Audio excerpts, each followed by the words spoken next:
Okay, let's talk about exponential growth and exponential decay for our nature-based applications. Our formula is P is equal to P naught. That little P subscript 0 is read P naught. B to the KT,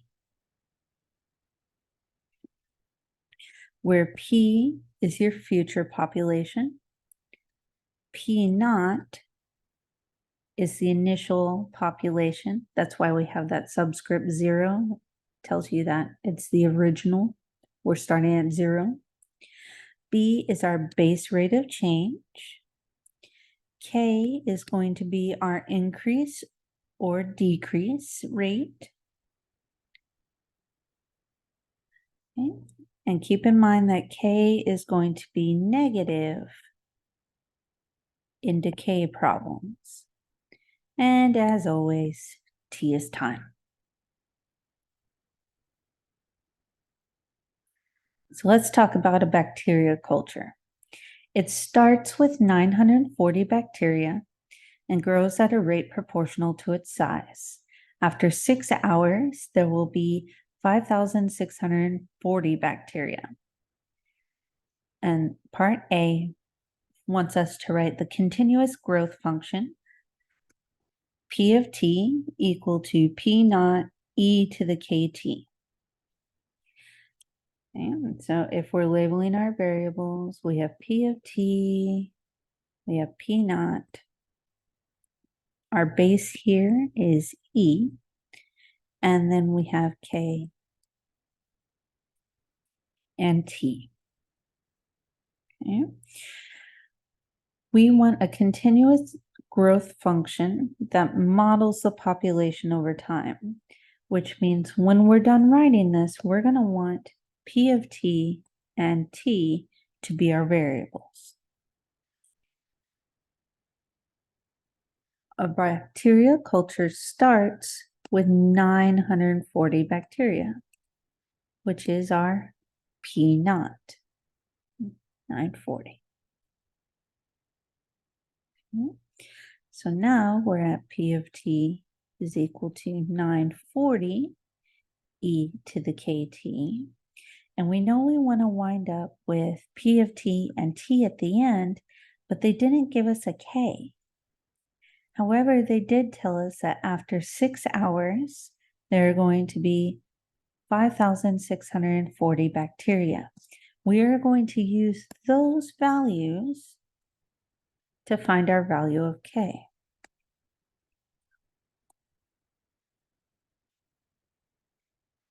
And once we use them to find K, we're going to essentially forget them. Our 6 is our 6 hours. So that goes with T. We need to find our value of K. And then P of T, so when T is 6, we had 5,640 bacteria. So we're going to take our 940 e to the K T, but instead of T, we're going to plug in 6. And instead of P of T, we're going to plug in 5640. Rewrite our exponent by simplifying. We have 940 e to the 6k equal to 5640, because K6 is the same thing as 6k. We have an exponential equation, not just because we have the e there, but it's because our variable is being held hostage in the exponent. So we need to get the exponential piece by itself, divide both sides by 940.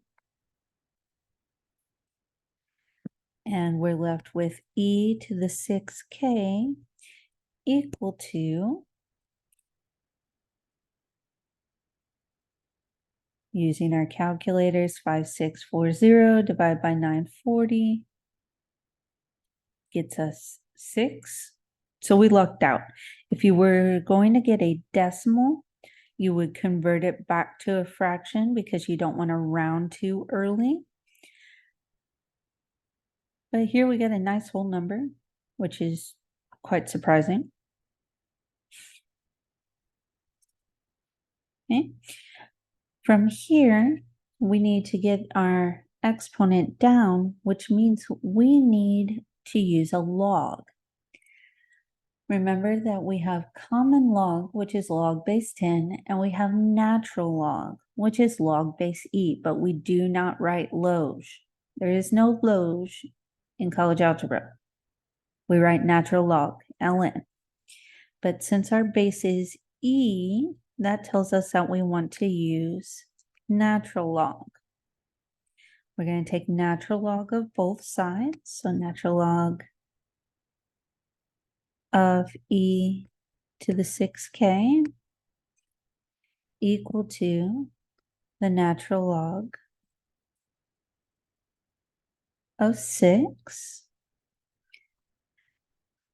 Log properties say our exponents can come down as coefficients. So 6k natural log of e equal to the natural log of 6.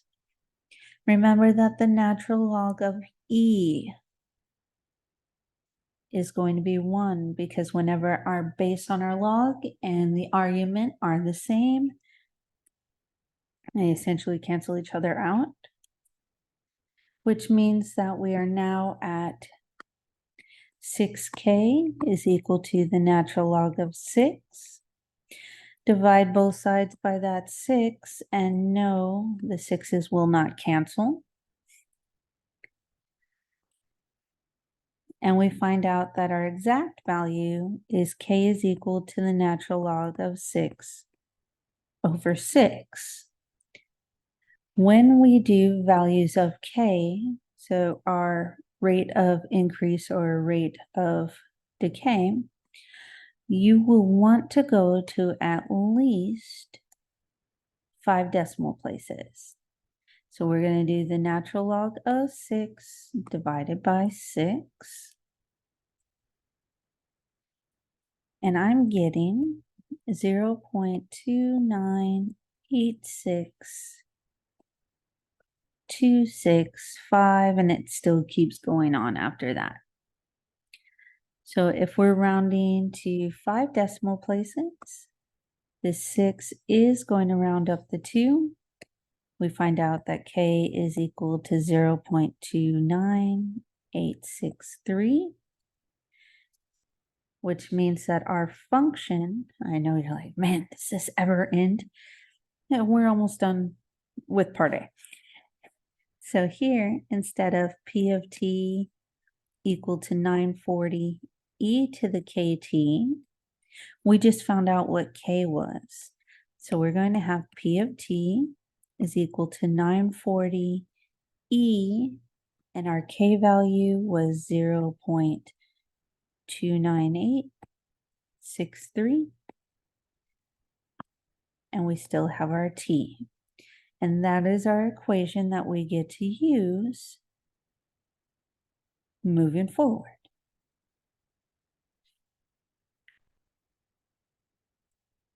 Let's try it. In part B, it says, what will the population be after 4 hours? So population, what will the population be, means that we need to find P of t. And they're telling us after 4 hours. That tells us that t is equal to 4. Which means that we are going to plug in 4 for t. We're finding P of 4. So P of 4 is going to be equal to 940 e to the 0.29863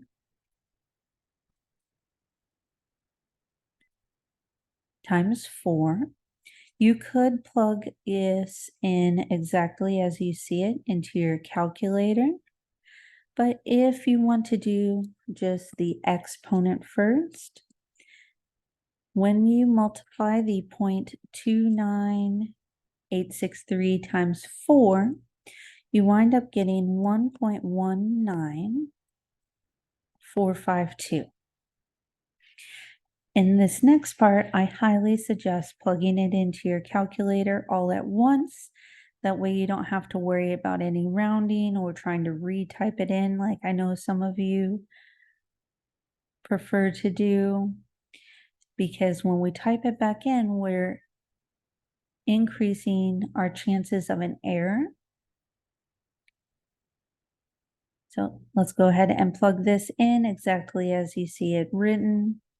And you should be getting 3103.854097. Typically, with our population, unless we're in statistics, we round to the nearest whole organism. In statistics, you can have 2.5 of a person. Not so much in algebra. So here we're going to say that we get 3104 bacteria as our answer.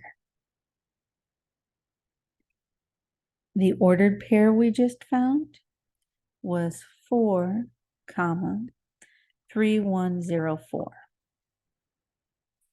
If I asked you to write a sentence, you could say, after 4 hours,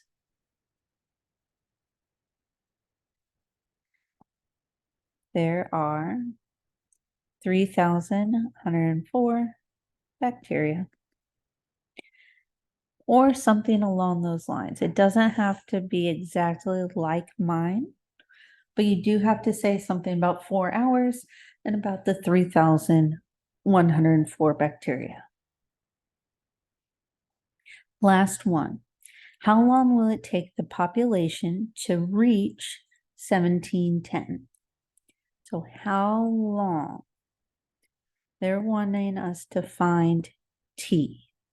How long will it take the population to reach 1710? That was our population. So that's P of T, which means that when we have our original formula, they want us to plug in 1710 for P of T, which means that we are going to have 940 e to the 0.29863 t equal to that 1710.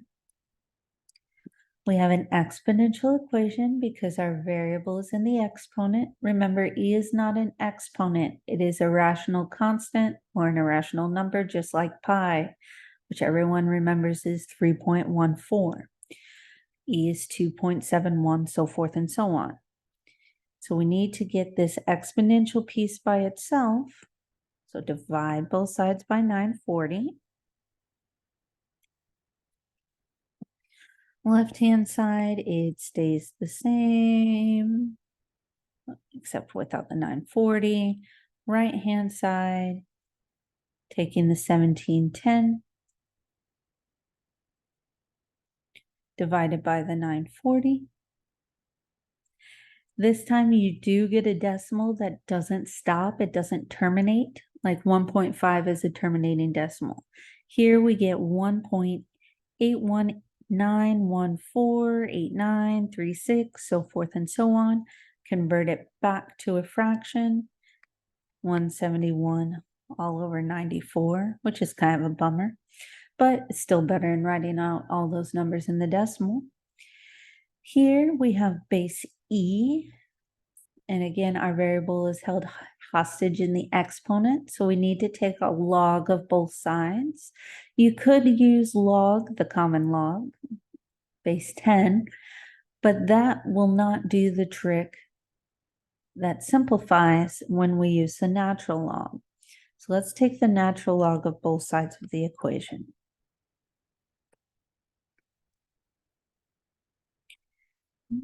And it has to be to both sides. You cannot do it to one side of the equation and not the other. And the whole reason that we take log of both sides is because our log property says that we can take our exponent and make it come crashing down to the ground out in front, but only if you have that log. And here we have the natural log of e, and that would be equal to natural log of 171 all over 94. The entire reason that we took natural log instead of common log is because remember, natural log is log base e. Natural log of e is 1 because our base and our argument are the same. So now we are at 0.29863t, because that times 1 is that, equals the natural log of 171 all over 94. To get t by itself, we need to divide both sides by that decimal, that value of k that we found. And keep in mind, if our population was decreasing, like we had introduced some antibacterial drugs, so antibiotics, so amoxicillin, a Z-Pak, anything like that, our value of K would be negative because the bacteria would be decreasing. But here, since our bacteria is increasing, our value of K was positive. We need to take the natural log of 171, divide by 94. Make sure that you put parentheses around that logarithm because you do not want to include that 0.29863 in your logarithm. It is outside, specifically in the denominator. And you should get t is equal 0 or 2.0037 and 1287. Here we're rounding to 2 decimal places. That 3 is not enough to round us up, which means that we have t is equal to 2.00 hours. That is our answer, but remember, we have to do more than just say 2.0 hours. The ordered pair that we just found was 2 for t, comma, 1710. And again, that's the ordered pair if we ask for it. And then you need to be able to write your sentence explaining what you found. So you could say, after 2 hours, there are 1,710 bacteria. You could say there are 1710 bacteria after 2 hours. The population grows to 1710 bacteria after 2 hours. However fancy you want to get, or how simple you want to get, is fine, as long as you include the 2 hours producing the 1710 bacteria.